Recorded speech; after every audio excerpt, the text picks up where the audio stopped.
Hey folks, you're not seeing things. This really is a very, very small aquarium.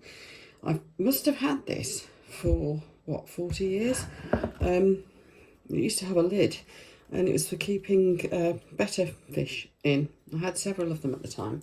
Anyway, I thought I'd have a go at making a really tiny terrarium. Now, the plan for this is not only to make it kind of look cool and good, but I'm going to have a go at keeping a couple of little isopods in it. Because while I've been investigating the making paludariums and nano aquariums and things like that, I've come across the fact that actually people are keeping what I would call woodlice as pets, which is interesting. But they actually look like interesting little creatures, and you get them in all sorts of funky colours and things. Well, I've just found a really good colony of them in my back garden, and I thought I'd try making a home for a couple of them in here. But the primary objective is to make it look pretty, have some little plants and things, some moss, that sort of thing.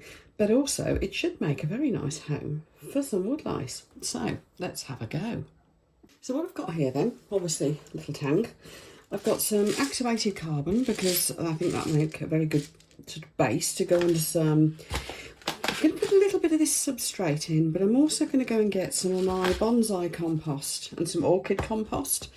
Got some bags of it out in the garden, and the reason for that I'm getting that is because it's got a lot of bark and bits of sphagnum moss and things like that in amongst it, which I think will be a really nice environment for these little guys. And now apparently what I need to do is make one end so that it's reasonably dryish, slightly dampish, and the other end really, really quite wet. So I can't have pools of water in here because apparently woodlice are a bit daft and they will fall in and drown. This is going to be fun. I've got some little bits of spider wood. I've also got some bits of rotting wood that I found in my garden where there's a kind of a garden fence thing that's collapsed. Now woodlice are going to love that. And look, there's little things growing on it. So I thought a bit of that. There might be other little bugs and things come out of it. I don't know. But I thought we'd put some of that in. Right, first things first then. Bit of activated carbon. Now this is stuff that you use in fish tanks. And I just thought that a little bit of this, you know, use it in filters and things, a little bit of this in the initial substrate will help to keep it just a little bit fresher. Obviously, because we're going to put little critters in here, they're going to want some leaves and other rotting sort of natural matter to get their little teeth into as well. So we're going to put some of that there. That's the actual substrate. Right, I'll be back in a moment. I'm just going to go out to the garden and get some of my other composty stuff that I was talking about. Here we go. It's pretty soggy stuff. This type, there's two different sorts here. This one's got a lot of like soggy sphagnum moss in it. So I'm going to make that my soggy end.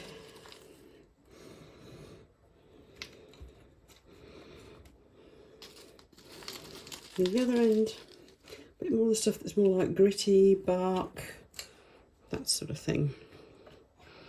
But either way, this should make quite a nice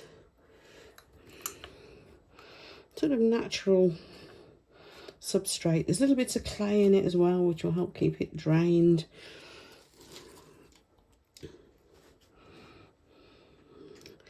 But I'm going to try to keep this end, you know, when I spray this with water every so often to keep it damp for them, I shall be spraying at this end so that this will always remain the wetter end. Right, I'm going to wash my hands.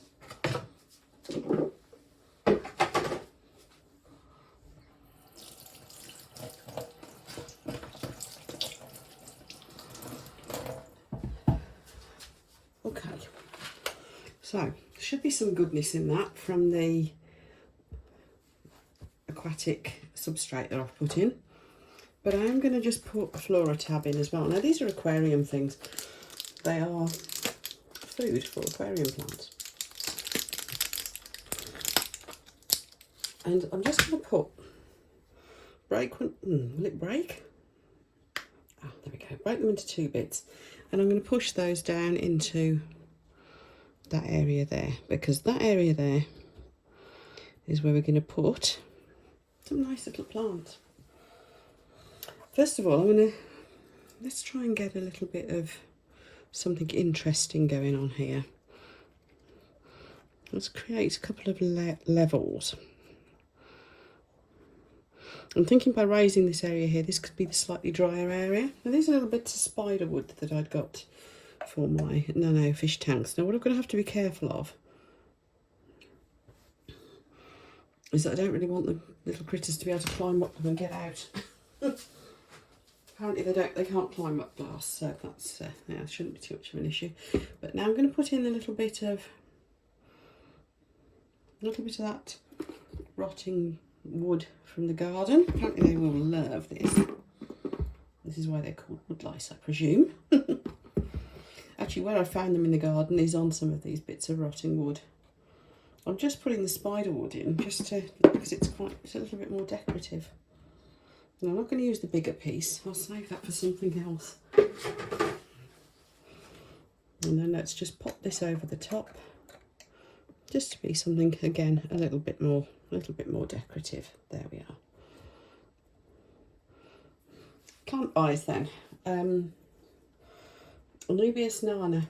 It's one of my aquarium plants, but you can grow these out of water. They are epiphytic, so as long as they've got a nice damp atmosphere, which this will be, then they should be perfectly happy. Now I'm going to put a little bit of super glue on here just to hold these little bits of wood in place. And I'm figuring that if this is safe for aquariums, which apparently it is, come on, then it'll be safe for these little bugs. And I'm going to put a piece, this little plant is also going to be fixed in with some glue. I'm trying to keep it off the roots, but on the little rhizome, because that can actually stick up out of the tank a little bit, as long as I don't let any of the leaves get anywhere near the glass, because obviously, well, critters will climb out and we don't want that. Now the other thing I'm going to try, now I don't know whether this is a plant that is suitable for being sort of terrestrial as well as aquatic, but I want to try it, and it's called hydrocotyle or something like that. I think that's how you pronounce it. Now the little bugs will probably just eat it. We'll see, but I'm putting a bit of that there. We'll see if that will grow. The other thing I'm going to put in is a little bit of a miniature fig. Now this is it. Look at these little leaves, aren't they gorgeous?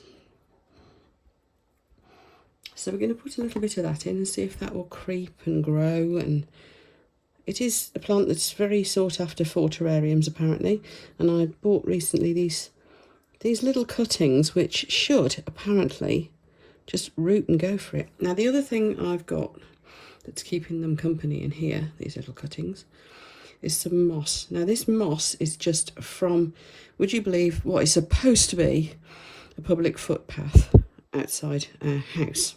The footpaths around here are unbelievably bad. Oh, I thought that would stay put. Yeah, they are absolute. Actually, let's put it lower down. Let's put it there. They're absolutely dire, our footpaths are. Thick in moss. They are, you know, in my view, they're actually dangerous. It's something we need to start shouting about, I think. But this, yeah, it's a whole footpath by us that is, yeah, it's a proper public footpath, the main public footpath, and that is, it's like that end to end, and it's slippy, it's horrible. It looks lovely. I have to say, it does look nice. But there we go, we've got a little bit more moss. Now I'm going to, we've got the hydrocotyle there. Do I put another little bit of the fig? I'm going to keep the fig back actually, because I have a feeling that the little isopods are going to eat this. So let's run the water off that was happening there, and we'll just keep those little bits of fig in there, and I'll put them in something better later and see if they root. Next thing we're going to need is some leaves. Now I've got, obviously I could go and just get some leaves out of the garden, I could easily do that, but I have actually got some catappa leaves, miniature ones that I got for my fish tank. So let's put those in. Let's see if the little guys like them. So I think you'll agree, this is all looking rather sweet. Isn't that lovely? Now I wish I could find the lid that originally went on that, because that would have kept the moisture in even better for the little critters. But we shall see how it goes.